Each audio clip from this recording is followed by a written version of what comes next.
Olá, povo de Deus, boa tarde. Hoje se faz uma grande confusão em questão de, às vezes, nós repetirmos frases dos santos e atribuirmos a esta frase entendimentos errados. Uma das frases que é muito falada é tipo essa, que é muito correta, muito profunda, né? As palavras convencem, mas o testemunho arrasta. Uma vez que a gente fala isso, a gente não pode achar que existe uma briga entre o testemunho e as palavras. Não pode existir. Se existir, dentro de nós está existindo a hipocrisia. O que seria hipocrisia e fingimento?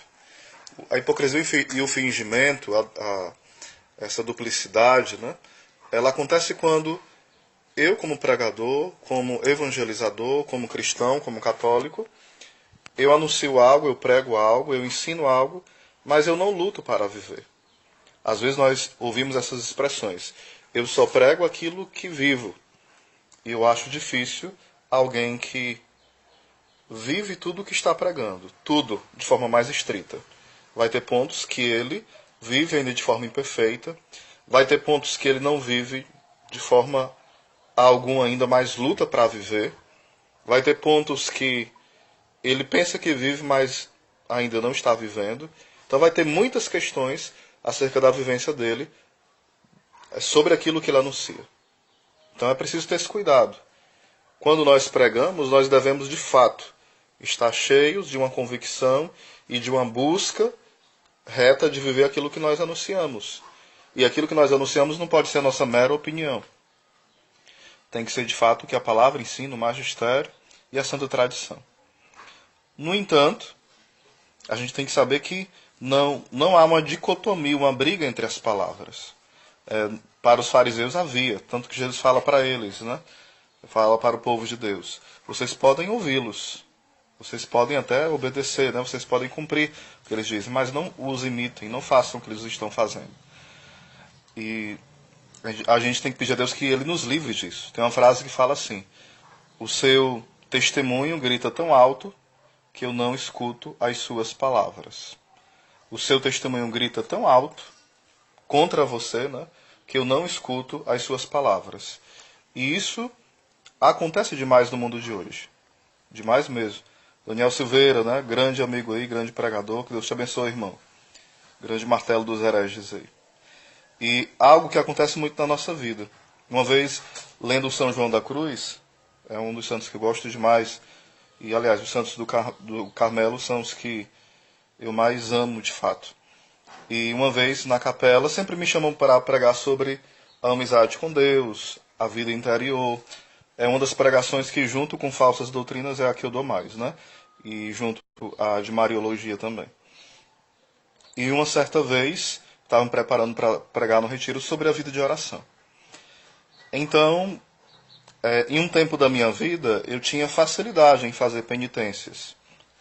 Por uma graça de Deus, não mérito meu. E hoje eu tenho essa grande dificuldade de me penitenciar. Uma penitência sóbria, claro, né? Porque o demônio tanto ele tenta a gente na questão da frieza em nunca fazer penitência, mas também no excesso. Ele fez isso com Santa Gema Galgani, ele fez isso com São João Maria Vianney, ele fez isso com tantos outros, né? Para que a pessoa faça tanta penitência ao ponto de perder as forças para o combate. E ao mesmo tempo ele tenta para que a pessoa não faça nenhuma penitência, com pena de si mesmo, e dê muita comodidade à carne. Então a carne vai estar muito sensível às quedas. Então ela vai cair facilmente às tentações do mundo, às tentações da carne e às tentações do próprio demônio. Então, voltando. Eu estava nesse tempo rezando na capela e eu pedi uma palavra das obras completas de São João da Cruz, uma palavra a esmo mesmo, de forma solta, né? E eu peguei. E antes disso eu estava pensando assim, puxa vida, o calor aqui tá grande demais. Porque assim, como eu sou meio gordo ultimamente, né? Acontece que eu sou muito calorento. Já fazia alguns minutos que eu estava lá e o suor pingando. E eu doido para procurar o controle do ar-condicionado.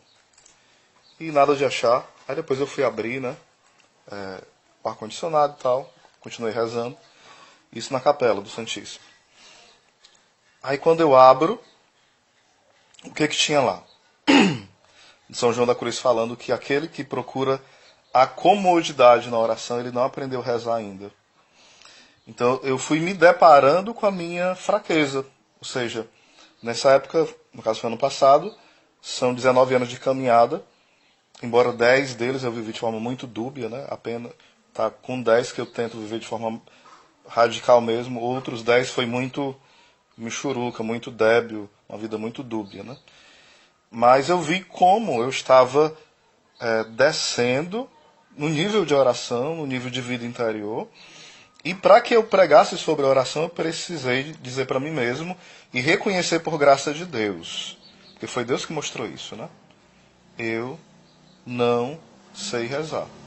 E eu precisava mais uma vez, junto com os discípulos, dizer: Senhor, ensina-me a rezar. Então, na vida do pregador, do evangelizador, ele precisa sempre estar fazendo essa reviravolta, esse exame de consciência. Santa Teresa de Ávila e também Santo Agostinho, ele vai falar o seguinte: conhecer-se sem conhecer a Deus, ou seja, eu me conheço e não conheço a Deus. Isso vai me levar a um grande desespero. Mas também conhecer a Deus sem me conhecer vai me levar ao orgulho, à soberba. São João da Cruz e outros santos falam que além de nós sermos um nada, nós somos um nada soberbo.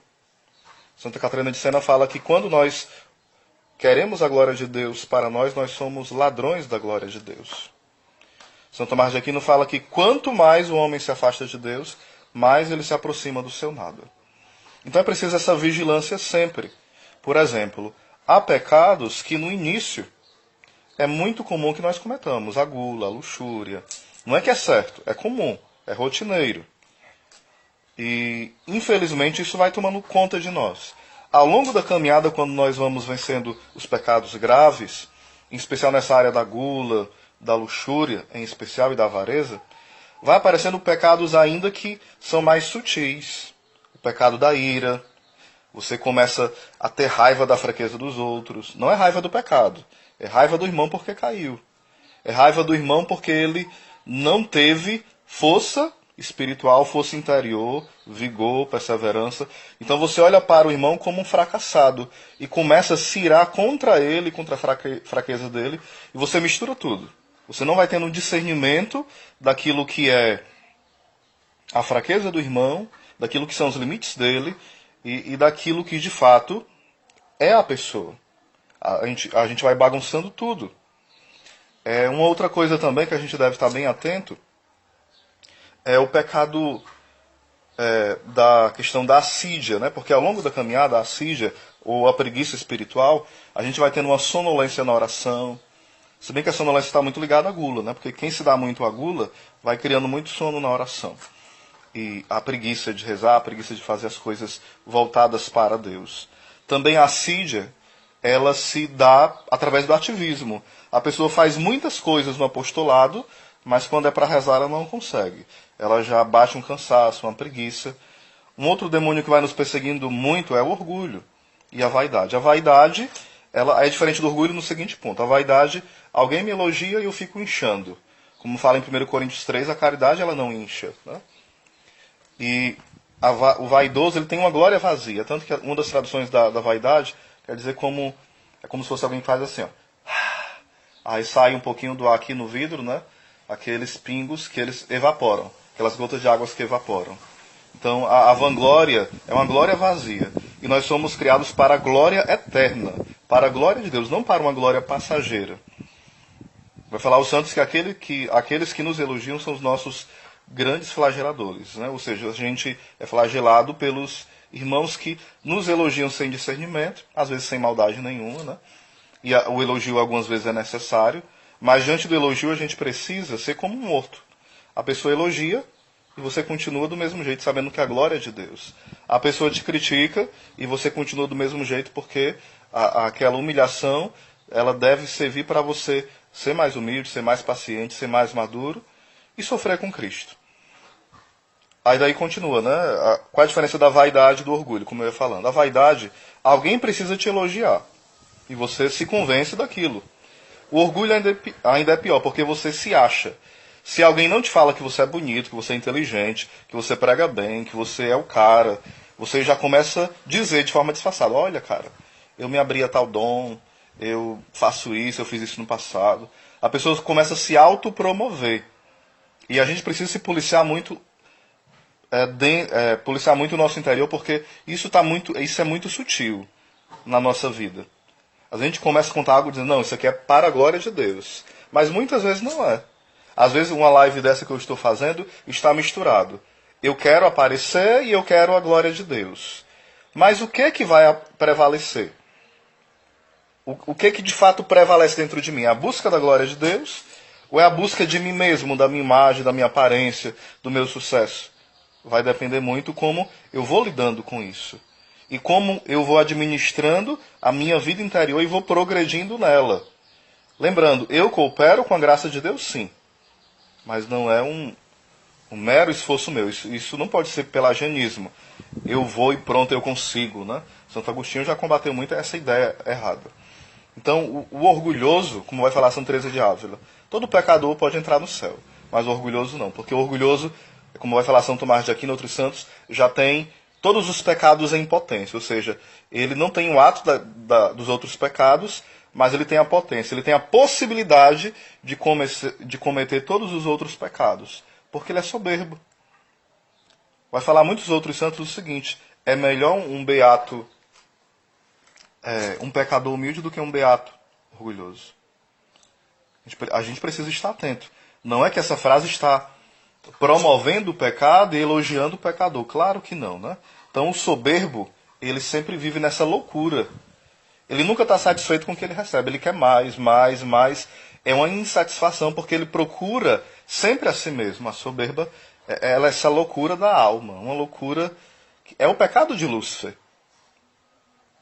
É o querer toda a atenção para mim. É eu mesmo ter essa egolatria, né? Voltando à questão das palavras, São João da Cruz vai falar o seguinte, que um homem de Deus, quando ele vai pregar, quando ele é santo, ou busca a santidade de forma concreta, o que acontece?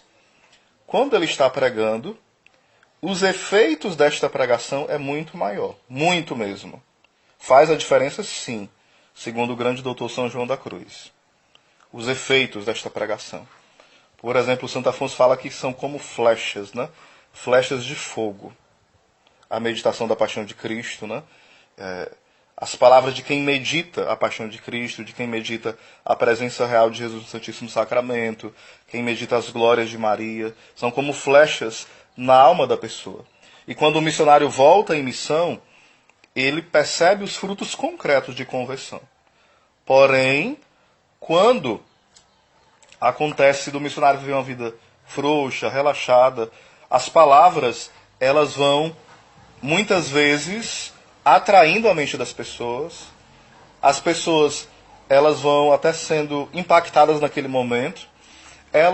Algumas até se convertem, mas em um número bem menor.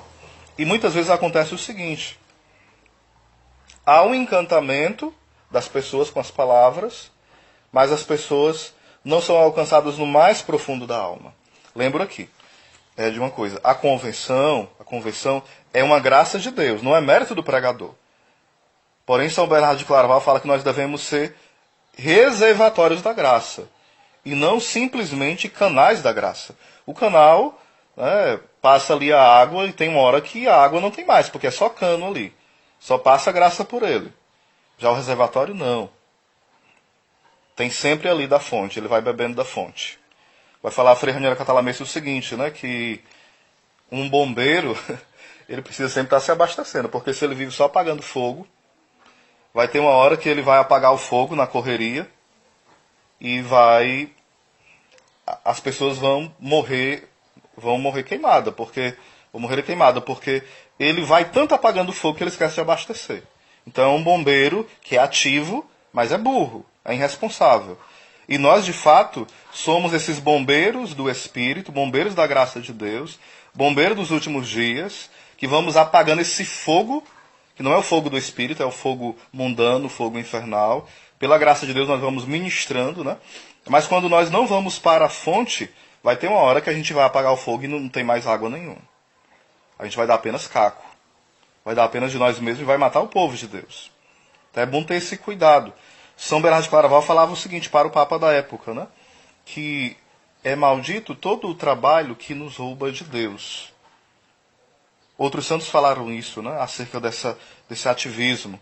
Ou seja, ele falou isso para o Papa, que estava, né, num postulado bem vigoroso, mas ele vai alertando para o Papa que todo o trabalho, até o trabalho pastoral, que me rouba da vida de oração sempre, e eu nunca tenho vida de oração porque eu estou trabalhando sem parar, meu irmão, isso aí não é de Deus, não.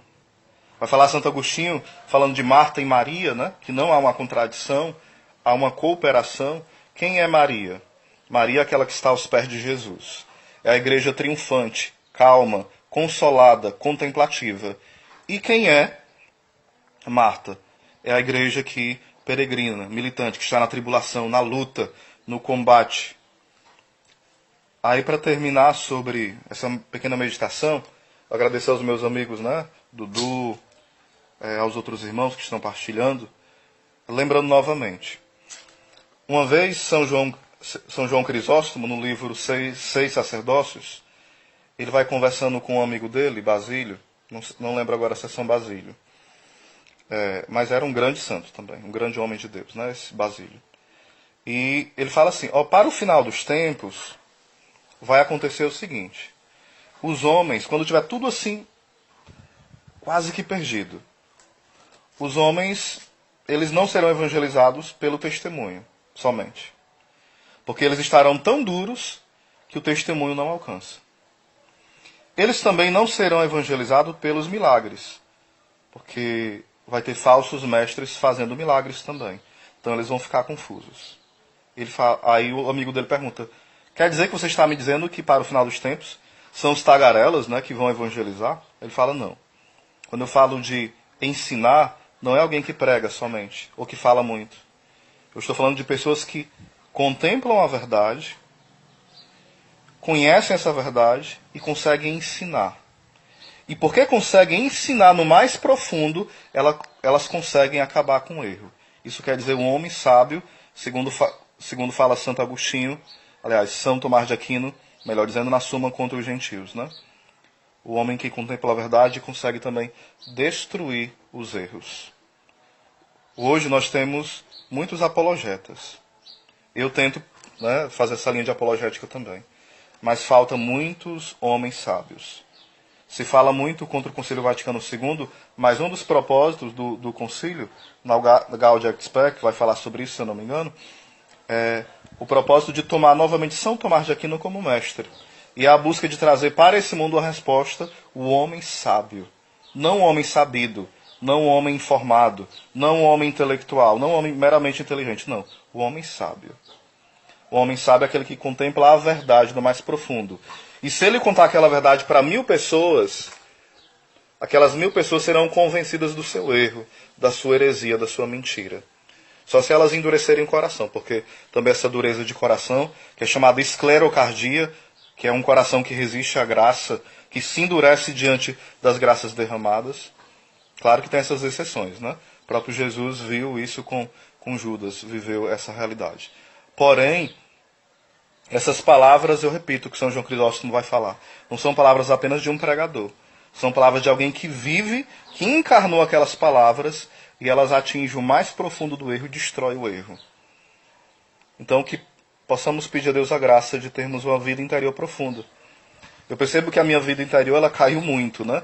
As redes sociais, se a gente não tiver cuidado, ela vira uma armadilha também. A gente precisa ter muita atenção, o equilíbrio, né? Usar a rede social, mas tem horas que a gente pode estar apenas sendo um robozinho reproduzindo frases. E eu fui percebendo há alguns meses atrás que eu estava fazendo muito isso, né? Lendo bastante, ouvindo muitas pregações, mas eu estava não vigilante à minha vida interior. Então, a gente vai se tornando uma pessoa tipo um zumbi, um cadáver. Uma pessoa sem o brilho do Espírito. Sem uma autoridade mesmo. E quando eu falo autoridade, não só nas palavras, mas a nossa presença deve ser também uma autoridade. Porque nós somos, claro que Entenda bem, não é de forma herética, né? Quando Jesus enviou os apóstolos, ele enviou aos lugares que ele deveria ir. Ele enviou como bacharéis. Claro que nós não somos apóstolos no sentido de bispos, sucessores dos apóstolos. Nós somos, pelo menos eu, né? Sou leigo, um pobre leigo, coitado, mas muito amado por Deus e convencido desse amor. Mas Deus nos chama a irmos àquele lugar que ele deveria ter ido enquanto ele viveu seus 33 anos neste mundo. Nós somos chamados a ir.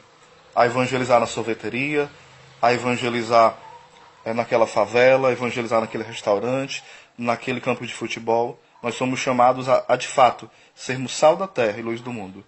Sabedoria também quer dizer dar sabor à vida das pessoas. Às vezes nós tiramos o sabor da vida das pessoas e damos a amargura do pecado.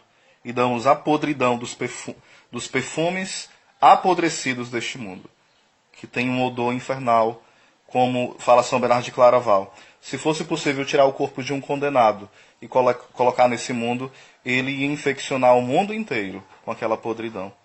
Então a alma em estado de pecado mortal, ela de fato, ela infecciona as pessoas que ela está perto. Voltemos à graça de Deus. Voltemos a esse castelo brilhante que encantou Santa Maria Madalena de Paz, que ela falou, né? Quando eu olho para uma alma em estado de graça, ela é tão bela que eu me sinto tentada a adorá-la pensando que é o próprio Deus. Se não fosse por revelação, eu adoraria, porque eu a confundiria com o próprio Deus. Tão belo é uma alma em estado de graça. Ela brilha mesmo. No brilho no sentido mais profundo. Então, irmãos, que as nossas palavras e o nosso testemunho caminhem juntos. Que Deus abençoe você, pregador, você pregadora da palavra. Se tem algum padre me escutando, eu peço a bênção. Rezem por mim. O ministério é árduo, tem muitas lágrimas, tem muitos combates, tem muitos contratempos, mas vale a pena. Às vezes nós queremos desistir, por conta das nossas limitações, mas como fala Santo Afonso de Ligório e outros santos, né? Eu não comecei pelo orgulho, e eu não vou parar por conta do meu orgulho. Eu vou continuar. Uma vez São Bernardo de Claraval tinha um demônio aparecendo para ele e falando: Bernardo, você pregou muito bem. E ele falou: da próxima vez eu pregarei melhor, porque foi para a glória de Deus. Será melhor da próxima vez. Uma certa vez também apareceu para São Bernardo, né, um demônio. E ele estava na forma de um frade. E ele começou a elogiar São Bernardo. Ele falou: e onde fica a santa humildade? E o demônio se dissipou. Aconteceu isso também com outros santos, né? Algumas experiências dos santos se repetem muito, né? Até algumas frases de santos, não é que plagia, mas repete e dá um novo vigor em um novo contexto, né? Então que Deus abençoe você e que nós possamos ser esses guerreiros dos últimos dias. Irmãos, e uma coisa que para terminar, né? O que nos faz decair é o seguinte: a gente vence a gula, a luxúria, aí quando a gente se deixa vencer pelo orgulho, Deus nos permite cair. Cair feio. Para que a gente não caia para sempre no inferno. Muitas vezes, quando eu me orgulhei, eu julguei os outros. E não foram poucas vezes. Deus me permitiu que eu caísse. E caísse feio. Para que eu entendesse que eu sou apenas pó, verme, podridão. Que eu sou alguma coisa somente nele. Nele. Somente nele. Não esqueçamos disso. Amém.